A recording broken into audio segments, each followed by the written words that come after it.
जयशंकर प्रसाद जी का जन्म काशी के सुंघनी साहू परिवार में हुआ था। पिताजी का नाम देवी प्रसाद और इनके जो पितामह थे वो शिवरत्न साहू थे। शिवरत्न साहू बड़े ही दानी प्रवृत्ति के थे, इसीलिए उस परिवार को शिवरत्न साहू जी के नाम पर उसका नाम सुंघनी साहू परिवार पड़ा। और उसी परिवार में उनके पुत्र देवी प्रसाद हुए और देवी प्रसाद के संतान थे जयशंकर प्रसाद जी। इनका जन्म 1889 ईस्वी में हुआ। कुछ लोग इनका जन्म 1890 भी मानते हैं। इन्होंने काव्य में, गद्य में अपनी लेखनी चलाई। जहाँ पर काव्य में इन्होंने कामायनी जैसे महाकाव्य की रचना की। अगर मैं कह दूं उनकी एक जो महाकाव्य है कामायनी वो कालजयी काव्यकृत है, तो इसमें कोई अतिशयोक्ति नहीं है। दूसरी बात, इन्होंने गद्य में नाटक लिखे। इनका जो नाटक लेखन का कार्य रहा है ऐतिहासिक रहे ज़्यादातर।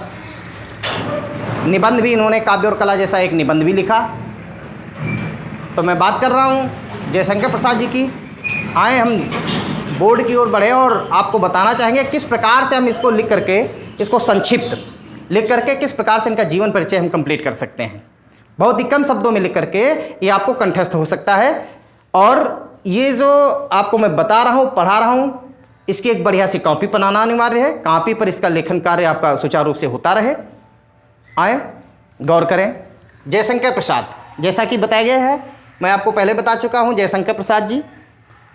अब इसको लिखना, इसका हम संक्षिप्त परिचय लिखते हैं।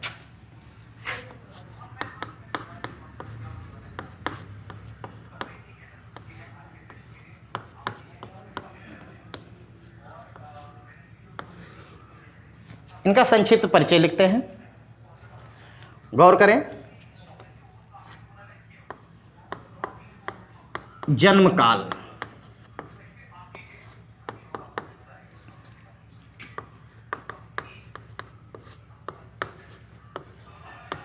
(1889) आबलीग 1890 ईस्वी। जन्मस्थान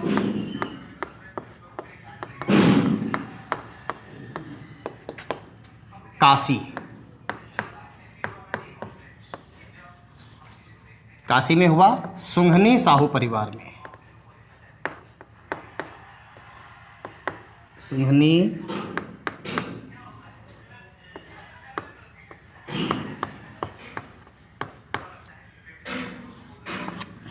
सुंघनी साहू परिवार में इनका जन्म माना जाता है। पिता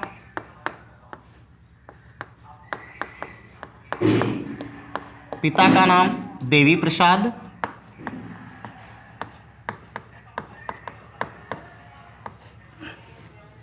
पितामह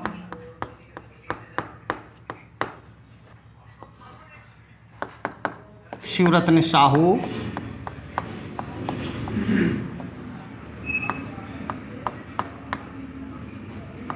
पितामह शिवरत्न साहू। गौर करें, जन्मकाल इनका 1889, या कुछ लोग इनको, कुछ आलोचक इनको 1889 में मानते हैं, तो कुछ आलोचकों का मानना है कि नहीं, इनका जो जन्म हुआ है वो 1890 ईस्वी में हुआ है। इनका जन्म स्थान काशी में हुआ है, सुंघनी साहू परिवार में। पिताजी का नाम देवी प्रसाद और इनके जो पितामह थे वो शिवरत्न साहू थे। गौर करें, इनकी जो भाषा रही है, दो भाषाओं का प्रयोग इन्होंने अपनी रचनाओं में किया है। एक तो खड़ी बोली और दूसरी जो इनकी भाषा रही है वो है ब्रज।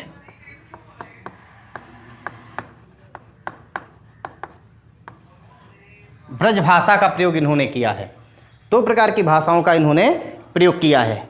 अब गौर कर लें। अब बात करते हैं इनकी जो है मृत्यु तिथि।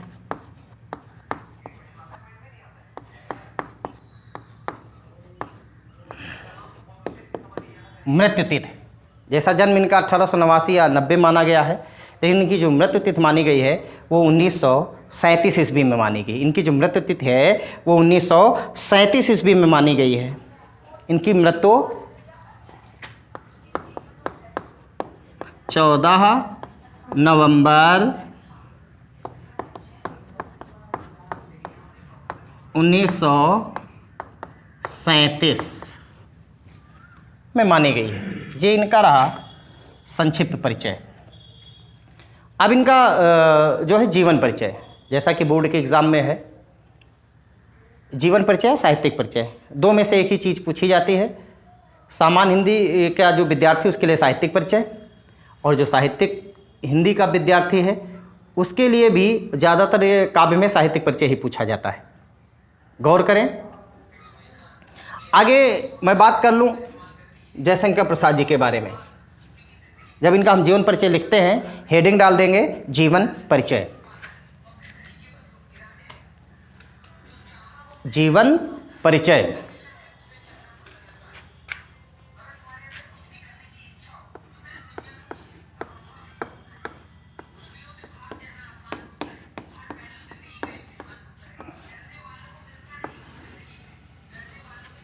जीवन परिचय।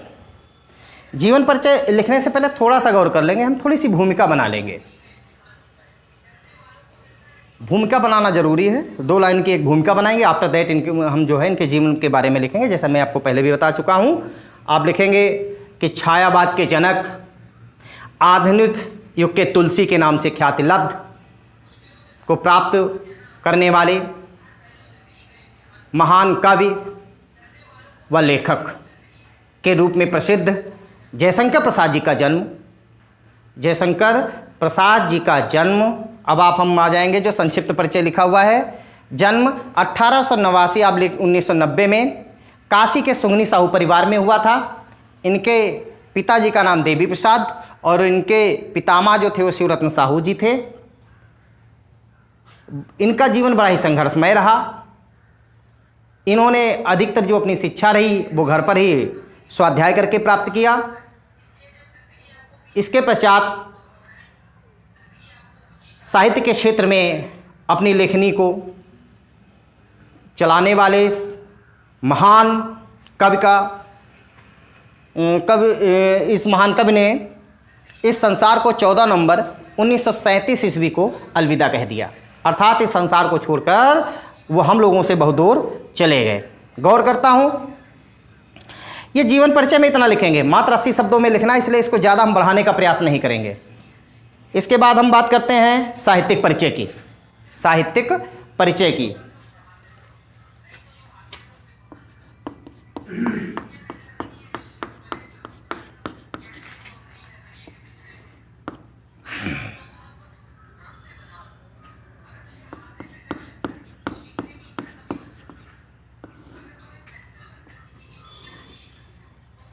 साहित्यिक परिचय।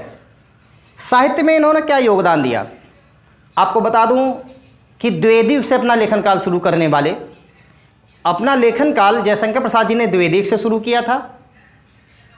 लेकिन द्विवेदी युग में जो क्लिष्टता थी उससे निकलकर उसमें और भी अलंकारिक शैली का प्रयोग करके किस प्रकार से उन्होंने छायावाद युग को और भी ज़्यादा बढ़ाने का काम किया।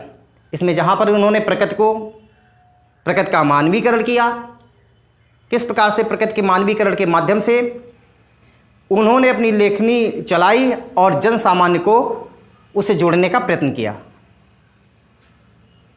उनका जो मैं आपको पहले बता चुका हूं, उनका जो महाकाव्य है कामायनी, जिसे वर्तमान युग का या हम कह लें आधुनिक युग का रामचरित मानस कहा जाता है, उनके द्वारा रचित महाकाव्य कामायनी आधुनिक युग का रामचरित मानस कहा जाता है। और मैं आपको पहले भी बता चुका हूं कि कालजयी कहानी अगर इनको हम कह लें, कालजयी इनकी एक कृति है, तो इसमें कोई अतिशयोक्ति नहीं होगी। तो इस प्रकार से उन्होंने हिंदी साहित्य में अपना एक बहुत ही सर्वोच्च स्थान प्राप्त किया अपनी लेखनी के माध्यम से। इसके बाद बात करते हैं रचनाओं की। जब हम रचनाएं इनकी लिखते हैं, ध्यान रखना है कि इनकी रचनाएं हमको विधानुसार लिखनी है, विधाओं का विशेष रूप से ध्यान देना है। गौर करें, अगर इस इधर हम संक्षिप्त परिचय में डाल लेंगे तो हमको लिखने में थोड़ी प्रॉब्लम जो कभी कभी उत्पन्न हो जाती है, ऐसी कोई प्रॉब्लम नहीं होगी। देखिए विधाएं कौन कौन सी हैं इनकी।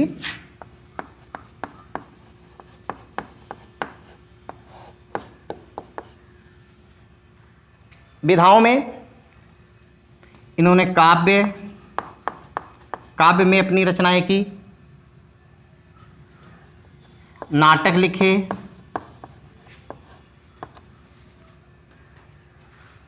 काव्य में अपनी रचनाएं की, नाटक लिखे, उपन्यास,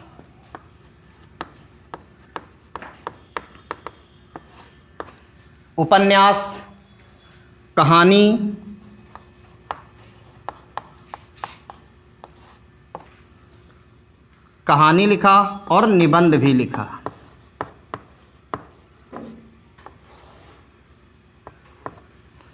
इन शैलियों में इन्होंने लेखन कार्य किया। गौर करते हैं, अब इनकी रचनाएं आपको लिखनी है। हेडिंग डाल लेते हैं,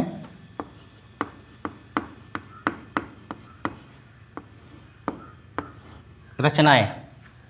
जयशंकर प्रसाद जी ने निम्नलिखित रचनाएं लिखी हैं, या जयशंकर प्रसाद जी के द्वारा निम्नलिखित रचनाएं लिखी गई हैं। जो सेंटेंस आपको सरल लगे, उसके पश्चात हम इनकी विधानुसार लिखेंगे। काव्य, अगर हम काव्य की बात कर लें तो इनका काव्य डिवीजन हो जाता है, प्रबंध काव्य और खंड काव्य। अगर प्रबंध काव्य की बात हम कर लें तो इनका जो कामायनी महाकाव्य है, प्रबंध काव्य डिवीजन हो जाता है तो वो महाकाव्य में आ जाएगा।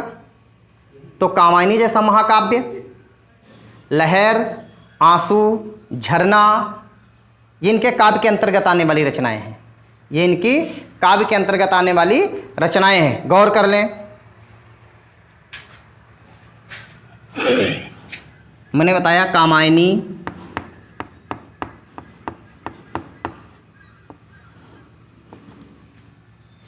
लहर,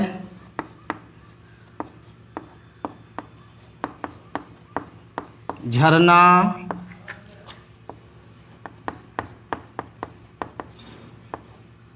आंसू, एक इनकी काव्य की रचनाएं हैं। कामायनी मैं आपको पहले बता चुका हूं, कामायनी एक महाकाव्य है। और झरना, आंसू। गौर करें, इसके पश्चात नाटक।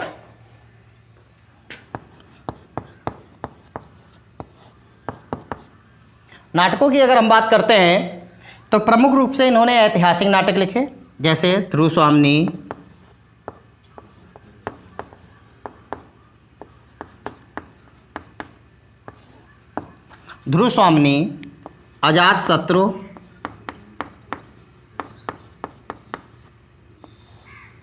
अजातशत्रु, स्कंदगुप्त,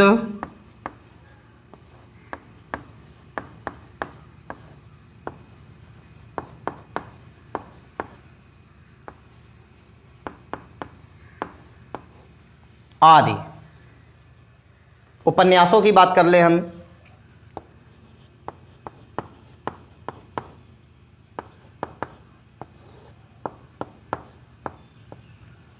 उपन्यास, इनके 3 प्रमुख उपन्यास माने जाते हैं, जिसमें 2 तो पूर्ण हैं, परंतु एक इनका जो उपन्यास है वो अपूर्ण है। गौर करें, कंकाल, तितली, कंकाल, तितली, ईरावती, ये इनका अपूर्ण है।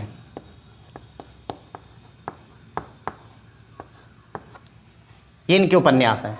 अगर हम कहानी की बात करें तो प्रमुख रूप से इनके जो 5 कहानी संग्रह माने गए हैं।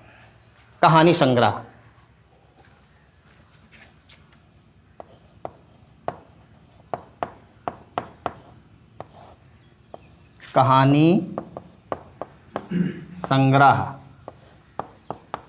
मैंने आपको बताया है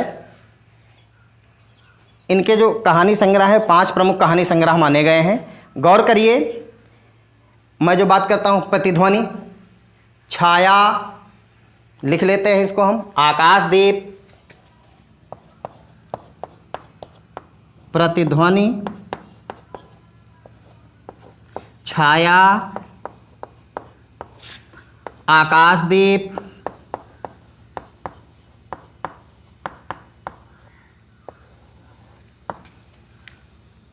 आंधी, प्रतिध्वनि, छाया, आकाशदीप, आंधी। और इनका एक बहुत ही फेमस जो है कहानी संग्रह है इंद्रजाल। इंद्रजाल।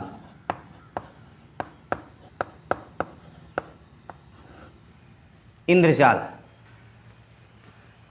अब बचता है निबंध।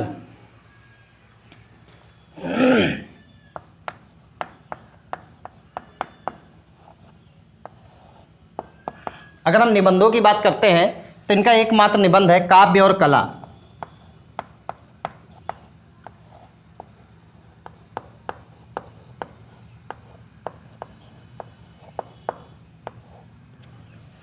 काव्य और कला।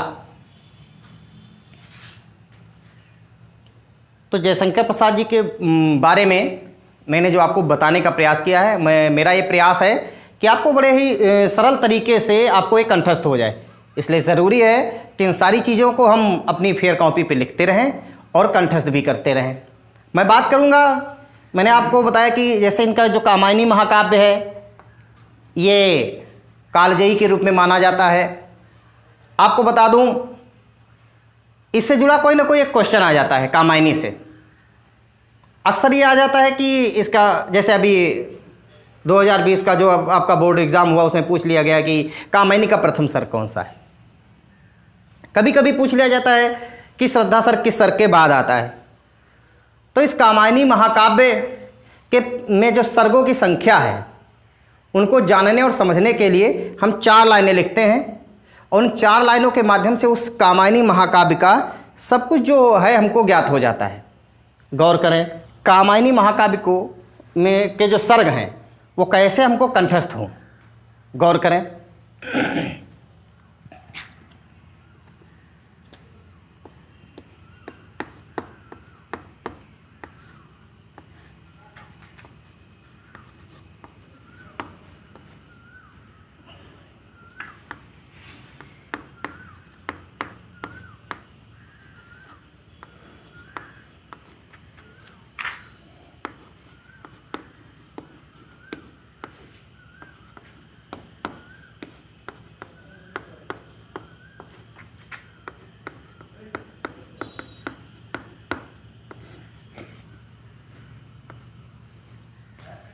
चिंता हुई, आशा हुई, श्रद्धा को काम वासना।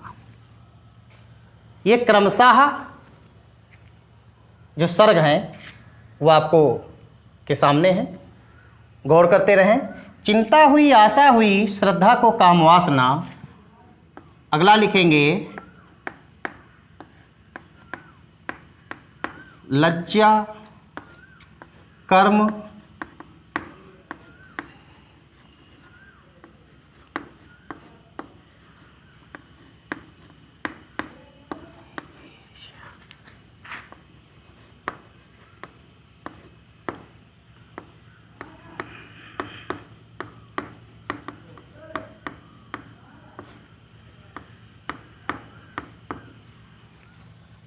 चिंता हुई, आशा हुई, श्रद्धा को काम वासना, लज्जा कर्म से हुई ईर्ष्या, ईड़ा को स्वप्न में। ईड़ा को स्वप्न में। आगे की लाइनें देखेंगे।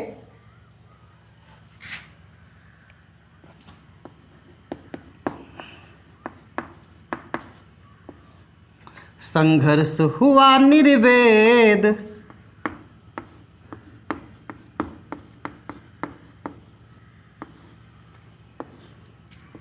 संघर्ष हुआ निर्वेद,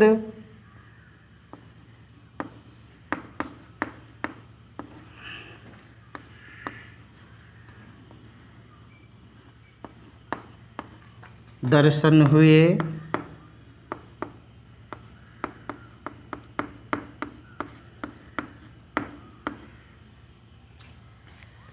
गौर करें चौथी लाइन में ही आपके टोटल जो सर्ग हैं वो क्लियर हो जाते हैं। कामिनी महाकाव्य में जो सर्गों की संख्या है, गौर करें कि चिंता हुई, आशा हुई, श्रद्धा को काम वासना, और लज्जा कर्म से हुई ईर्ष्या, इड़ा को स्वप्न में, संघर्ष हुआ निर्वेद, दर्शन हुए माँ बाप के। गौर करिए, रहस्य समझ आया,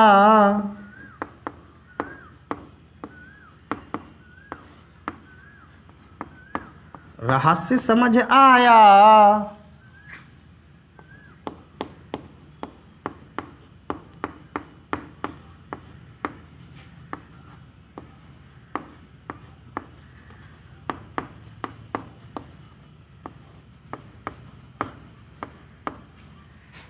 रहस्य समझ आया तो प्राप्ति हुई आनंद की।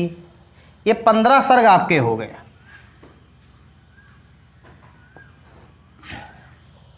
गौर करिए, कामायनी के जो 15 सर्ग हैं वो क्रम से आपको याद हो जाते हैं। और अगर ये पूछा जाता है, अगर इसमें से कुछ भी पूछा जाता है कि कौन सा किस क्रम के बाद आता है, उसमें डाउट नहीं है, सब क्रम से लिखे हुए हैं। जैसा कि आप देख सकते हैं, आपको पता है कि कामायनी महाकाव्य में सर्गों की संख्या कितनी है। गौर करें, एक ये लिखा हुआ है 1 2 3 4 5 6 7 8 9 10 11 12 13 14 और 15। जैसा मैंने आपसे पहले बताया था, पूछा गया था इस बार जो बोर्ड में, कामायनी महाकाव्य का प्रथम सर्ग कौन सा है, ऑप्शन दिए गए थे। कौन सा सर्ग है? चिंता। कभी कभी एग्जाम में पूछ लिया जाता है कि जो श्रद्धा सर्ग है किस सर्ग के बाद आता है, तो आपको ध्यान रखना है किस सर्ग के बाद आता है। आशा सर्ग के बाद आता है या किससे पहले आता है, तो काम सर्ग के पश्चात आता है, के पूर्व आता है, और आशा सर्ग के पश्चात में श्रद्धा नाम का जो सर्ग है वो आता है। तो इस प्रकार से जो ये कामायनी महाकाव्य है, मैंने आपको पहले बताया इसमें 15 सर्ग हैं, कुल सर्गों की संख्या 15 है। इसको आधुनिक युग का रामचरितमानस कहा जाता है। तो स्वाभाविक है, आधुनिक युग का रामचरितमानस अगर कामायनी है तो आधुनिक का तुलसी भी छायावाद के जो प्रवर्तक हैं वो जयशंकर प्रसाद जी हैं। गौर करते हैं जयशंकर प्रसाद जी के बारे में। अब इसका जो अगला है, जैसा कि यूपी बोर्ड का जो सिलेबस है उसके अनुसार जुलाई माह का, तो मैं आपको बता दूं कि ये जयशंकर प्रसाद का जीवन परिचय, साहित्यिक परिचय और उनकी रचनाएं हुई। मैंने भाषा की बात की थी, मैंने आपको पहले बता रखा है कि इनकी जो भाषा है खड़ी बोली और ब्रज भाषा है, खड़ी बोली और ब्रज भाषा है। अब इसका जो अगला वीडियो हम आपको देंगे, तो जयशंकर प्रसाद जी के द्वारा जो लिखे गए शीर्षक है आपके सिलेबस में, हम उस अगले वीडियो में उसकी चर्चा करेंगे। Thank you.